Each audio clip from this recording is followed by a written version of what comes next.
надан тақуалық деген болады. Өзіңнің қатты тақуасында, бірақ не? Надан екен білмей қаласың. Мынандай бір оқиға ғой, баяғыда Мұса алейхиссалам заманындағы бір кісі ғой.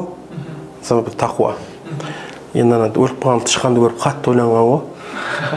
Қатты ойланған енді. Мә, біз өлеміз ғой бүйтіп деп ше. Біз өлеміз ғой деп. Алла, біз өлеміз ғой деп ана тафаккур алған ғой енді.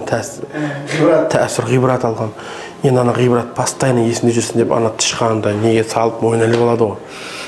Сөйтіп біраз жыл өмір сүріп, қайтыс болғаннан кейін қараса құлшылықтар қабыл емес дейді. Неге десе нәжіспен жүрген де.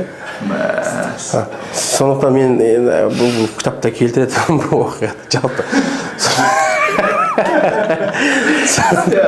Соны айтпағым да, жігіттер надан тақуалық деген сол. Надан тақуалық деген сол. Соқыр тақуалық деген содан келеді да, жаңағындай шариатта тақуалық шынымен де іліммен жасалу тақуалық. Тақуалық көпті, харамды көп айту тақуалық емес. Мынау болмайды, өзіңді мынаған тиіп тастау, ол емес. Тақуалық деген іліммен сөйлеу. Аллаху алам.